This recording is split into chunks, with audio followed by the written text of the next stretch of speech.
Jadi akhirnya di video kali ini kita mau bahas Q&A tentang wedding, budgeting tentang wedding atau yang lain-lainnya. Jadi kita langsung aja. Oh, di sini aku udah siapin pertanyaan yang kalian tanyain semua, udah aku catat jadi biar aku nggak lupa. So, pertanyaan yang pertama aku catat itu pertanyaan dari salah satu followers aku di Instagram. Sifat Kak Farhan yang bikin Kak Deana jatuh cinta. Duluan. Jadi sifat yang aku suka dari dia itu, dia tuh super cuek banget. Apalagi kalau sama cewek. Sama cewek tuh kayak dingin. Terus pertama kenal juga dia masih dingin banget. Terus ya sifat awalnya itu sih jutek. Terus kesana sini orangnya bertanggung jawab, terus pekerja keras juga, dan selalu menghindari apa yang bisa membuat aku cemburu. Makasih. Selanjutnya, gimana sih cara kita izin ke orang tua buat nikah? Kamu dulu aja deh. Aku dulu. Gimana ya? Pertamanya kan kita susah ya. Dalam artian susah tuh pertama itu jadi siklusnya itu jadi gantian. Jadi awalnya karena kita masih kuliah, jadi awalnya dia dulu yang nggak boleh nikah sebelum lulus, aku boleh. Nah terus siklusnya dibeda ya, orang tua dia ngebolehin sedangkan orang tua aku nggak. Terus cara izinnya itu penuh perjuangan, penuh perjuangan banget, butuh waktu yang lama ya, banyak drama juga lah, biasa itu. Terus habis itu ngeyakinin, intinya diyakinin kita komitmen, kita tanggung jawab, jangan lupa berdoa sama Allah, yakin juga, alhamdulillah ya lulus sendiri, itu sih. Nah kalau dari aku emang izinnya tuh pertamanya cuma iseng-iseng doang, kayak nge-WhatsApp mama kan. Emang aku orangnya agak takut kalau buat curhat atau langsung ngomong ke mama gitu. Ma gimana kalau Deana nikah tahun ini atau tahun depan? Terus mama tiba-tiba bilang, ya sok aja kalau ada uangnya. Kayak gitu doang sih. Itu izin singkat aku. Tapi awalnya kan nggak dibolehin dulu ya. Tanyain persiapan awal nikah sama calon suami itu apa aja.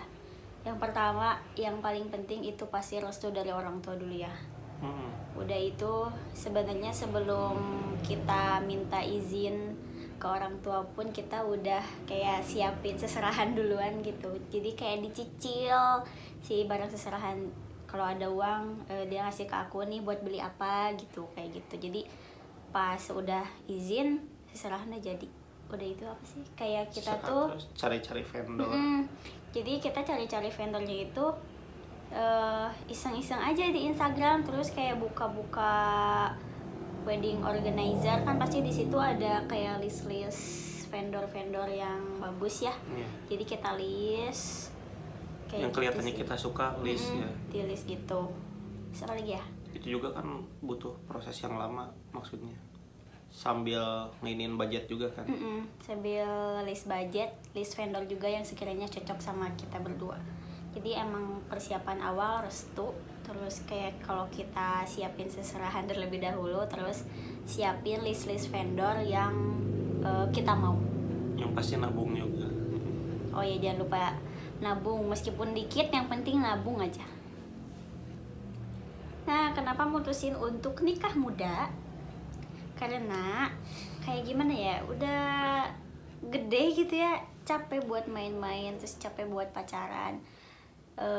Sebenarnya kalau buat umur aku nggak terlalu muda sih kebilangnya, soalnya aku menikah di umur mau 24. Kalau dia 23 sih. Tapi kita cuman beda 2 bulan ya, maaf dicatat cuman 2 bulan. Jadi nggak terlalu muda-muda amat sih menurut aku ya, kayak. Terus aku tuh pengen terhindar dari dosa zina. Udah itu tuh kayak pengen menghilangkan rasa khawatir orang tua kalau kita berduaan terus kan. Terus apa lagi ya? Yang pasti pengen ibadah sih. itu. Siapa yang nggak mau mempercepat ibadah gitu kan? Kalau di nanti semua orang pasti kan punya planning dulu apa. Cuman kalau selama diniatin untuk ibadah ya alhamdulillah gitu ya, insya Allah dimudahin. Dilancarkan semuanya. Intinya ya buat ibadah. Ya itu sih. Terus ada yang minta diceritain pas awal ketemu sampai nikah. Sebenarnya ini bakal panjang banget sih, tapi bakal aku agak persingkat aja kali ya. Jadi sebenarnya dia itu temen aku pas pesantren. Nah sebenarnya kita itu dulu pesantren guys, tapi nggak kebukaan sih emang. Kemukaan Enggak sih, aku nggak. Dulu itu dia temen aku pesantren.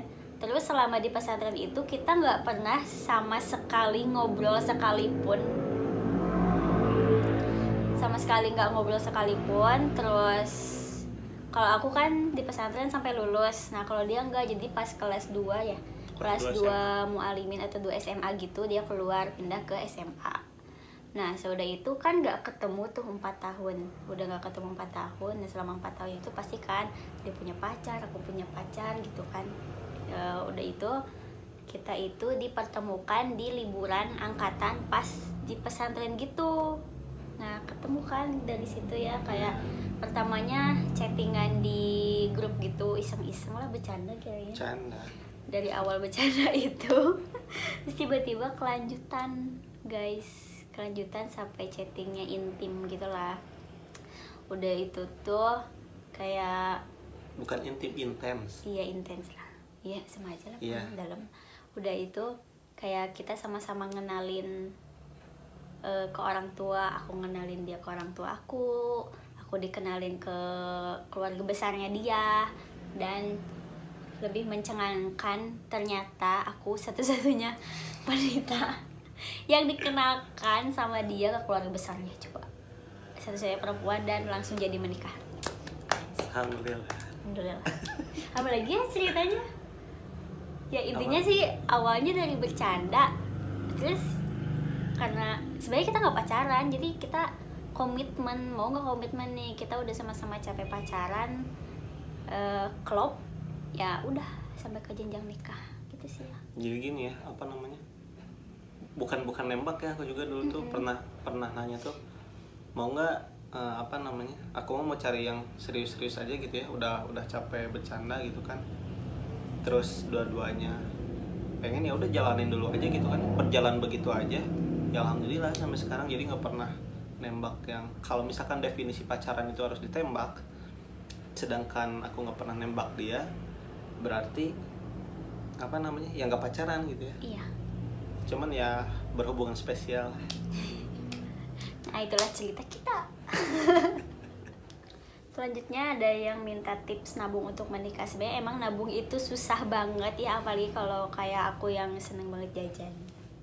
Banyak godaannya lah ya. Iya banyak godaannya banget. Kalau tipsnya itu paling kalau misalkan deket-deket mau nikah nih, kurangin kalian nongkrong di luar, terus kurangin nge-GoFood lah sekarang udah. Meskipun gak nongkrong tapi nge-GoFood kan sama aja. Kurangin nongkrong, kurangin nge-GoFood, terus seringin makan di rumah aja, jadi biar gak keluar uang banyak. Terus pokoknya usahain satu hari itu harus bener-bener ada nabung, meskipun 2.000 juga nggak apa-apa, yang penting nabung, yang penting si tabungan itu keisi. Itu sih. Kalau dari kamu apa? Sama sih gitu ya. Itu sih intinya, meskipun nominalnya kecil, pastiin kamu bener-bener nabung hari itu, jadi jangan ada yang kelewat. Sedikit-sedikit jadi bukit lah ya. Nah untuk persiapan pernikahan sebenarnya kita 3 bulan ya. 3 bulan. 3 kurang bulan. sih. 3 bulan kurang, November, Desember, Januari. 3 bulan. Iya 3 bulan. Kurang lebih 3 bulan, karena di acara lamaran itu. Gak maksud ngelamar. Nanti dulu itu mah. Oh iya. Di acara lamaran itu tanggal 17 November. Tanggal 17 November, dari situ sampai ke Februari, berarti kurang lebih cuma 3 bulan doang guys. Coba.